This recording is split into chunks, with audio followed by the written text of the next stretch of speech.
Pois é, Daniel, e nós vamos a partir de agora falar um pouquinho sobre essas suposições, achismos e o que existe de fato, de verdade, com relação a esses medicamentos que surgem e que as pessoas, de repente, correm para a farmácia, esgota estoque, quem precisa realmente fica desassistido e, na verdade, não se tem comprovação científica de que eles são realmente eficazes contra a Covid-19. Nós vamos conversar com a professora do Departamento de Farmacologia da Universidade Federal do Rio Grande do Sul, professora Ana Paula Hermann.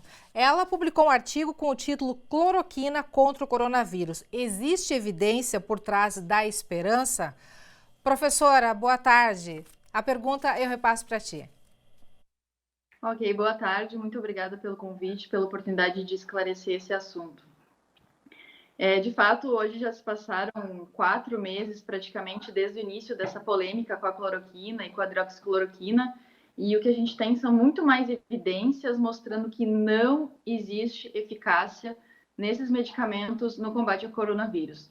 Eles não são eficazes em pacientes hospitalizados, em estágios mais avançados da doença, e também não são eficazes como tratamento profilático, como prevenção ou nos quadros mais leves. Então, depois desse tempo todo, a gente já tem um número suficiente de ensaios clínicos randomizados, controlados, mostrando que não existe motivo para ter esperança com a cloroquina e com a hidroxicloroquina no Covid. Existem outras medicações também que surgiram nesse caminho como alternativas, como opções, como possibilidades. E aí eu acho que é mais movido pela esperança, como diz o título do teu artigo, de que as pessoas correm atrás, que a ciência corre atrás, que os médicos querem, enfim, que todo mundo quer realmente uma cura, uma solução para tudo isso, né? E não é bem assim. É verdade. Então, vários outros fármacos surgiram depois da cloroquina e da hidroxicloroquina como novos candidatos para essa cura milagrosa, mas a situação é a mesma ou ainda pior do que no caso da cloroquina e hidroxicloroquina. Não existe evidência de que a ivermectina funciona ou a nitazoxanida. Essas drogas que a gente pode comprar na farmácia, até então, né, algumas delas eram de venda livre, também não tem evidência. O que tem são alguns estudos in vitro, ou seja, em células, em cultura de células em laboratório, o que não significa que isso vai ser eficaz quando transposto para o ser humano.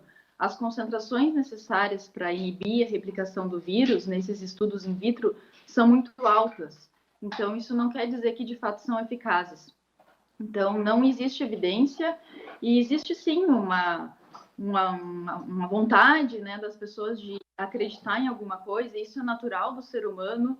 A gente evoluiu dessa forma para acreditar e não para desconfiar, não para ser cético.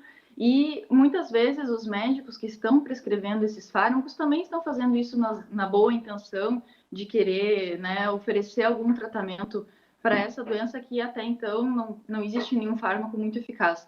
Existe tratamento para os casos mais graves, pessoas que necessitam de UTI, de ventilação mecânica. Em alguns casos é recomendado o uso de alguns anti-inflamatórios para diminuir a fase inflamatória da doença, o ataque das citocinas inflamatórias. Então, existe tratamento para reduzir a mortalidade nesses casos mais graves. A gente está evoluindo, inclusive, nisso. O que se sabia no início da pandemia é muito menos do que a gente sabe hoje como fazer esse manejo hospitalar. Então, tem tratamento para alguns casos mais graves, tratamentos conservadores. Não existe um fármaco milagroso. Isso não existe. A ivermectina entrou na lista agora, tanto que o Ministério da Saúde, a Anvisa, publicou uma resolução para que a partir de agora essa medicação seja vendida, comercializada somente mediante prescrição médica, junto de outros remédios, outras medicações que já estavam com procura bastante acentuada nas farmácias e drogarias, porque o pessoal estava comprando por conta, né? É, isso. E a produção de ivermectina aumentou muito, né, nesses últimos meses, porque a procura foi muito alta. Os laboratórios que produzem tiveram que trabalhar muito mais para conseguir dar conta dessa demanda, mas é uma demanda ilusória. São fármacos que de fato não têm qualquer eficácia, e isso tem ainda o perigo, e acredito seja uma das razões de incluir agora a ivermectina nessa lista também, acaba se tornando uma falsa ilusão de proteção. Então, o que já está acontecendo é que as pessoas estão fazendo uso desses fármacos achando que estão protegidos e que não vão adquirir a doença. Isso é uma ilusão e isso pode levar as pessoas a deixar de fazer aquilo que a gente sabe que comprovadamente reduz o risco de infecção, que é usar máscara, evitar o contato social, né, lavar as mãos, não colocar as mãos no rosto. Então, são essas as medidas que a gente sabe que funcionam. Então, a compra, a venda, né, e a distribuição desses kits pode causar uma falsa sensação de segurança na população, que não é o que a gente quer nesse momento, que a gente está num quadro muito, muito grave. A vida inteira a gente sempre ouviu aquela velha recomendação de que a automedicação é perigosa, não se deve fazer e tudo mais. E nessa época, neste período em que estamos enfrentando um inimigo invisível, desconhecido praticamente, né? Até a ciência, até mesmo a ciência não sabe ainda como combatê-lo com efetividade. Estamos numa época de muitos achismos e muitas opiniões sem muito embasamento. O risco maior para cada pessoa que, de repente, recorra a um desses medicamentos por conta própria, não tem como prever, né? Os riscos que as pessoas correm. Esses fármacos, quando eles são usados para indicação que tem aprovação e que tem comprovação de eficácia, eles são relativamente seguros. Não existem efeitos adversos muito graves associados. E quando existem, são ocorrências relativamente raras. Então, eles são seguros quando usados com prescrição médica para aquelas indicações na qual há comprovação de benefício. E não faz muito sentido a gente ficar falando de efeito adverso quando não existe benefício comprovado. A gente usa muitos fármacos que têm muitos efeitos adversos. Por exemplo, vocês podem pensar em antineoplásicos, quimioterápicos, a pessoa está fazendo, né, um tratamento para combater um câncer. Esses fármacos são cheios de efeitos adversos, mas eles têm um benefício e isso justifica o uso. No caso que a gente tem fármacos que não têm benefício comprovado, não adianta falar de segurança, porque sem o benefício não há nada que justifique o uso, mesmo na ausência de efeitos adversos, certo? Então, mesmo que os efeitos adversos, porventura, sejam mínimos, quando usados adequadamente, a ausência de benefício não justifica esse uso, tá? E, inclusive, o desperdício, né, de dinheiro e de recursos.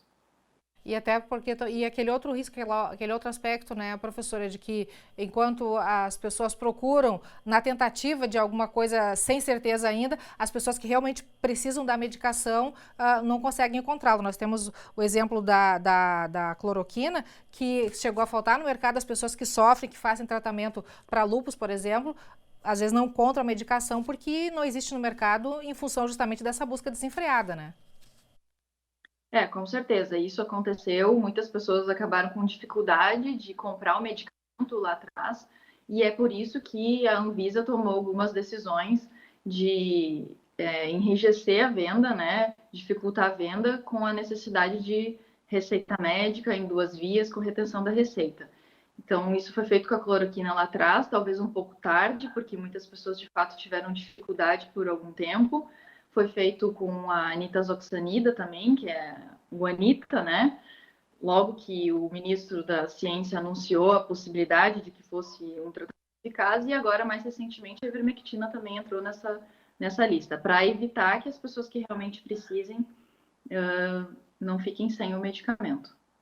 Professora, em tempos de Covid, reforçando mais uma vez, então, que o fundamental não é correr atrás da medicação, deixar que as coisas evoluam, que a ciência evolua e comprove realmente a efetividade. E o básico para cada um de nós é não esquecer daqueles cuidados básicos e simples que estão ao nosso alcance no dia a dia. Com certeza, são esses cuidados que podem fazer toda a diferença, e para esses cuidados existe comprovação de eficácia. Então, a gente tem tratamento preventivo. O tratamento preventivo é usar máscara, evitar o contato social, evitar aglomerações e lavar as mãos, evitar colocar as mãos no rosto. Esses cuidados básicos a gente sabe que funciona. Então, não tem nesse momento nenhum motivo para deixar de fazer esses cuidados e buscar uma solução milagrosa que não vai resolver o nosso caso. Professora, a gente agradece muito a sua participação conosco e a disponibilidade em conversar com os telespectadores da TV Novo Tempo aqui do Telejornal NT Sul, tá bom? Ok, muito obrigada, estou à disposição. Daniel, eu volto contigo.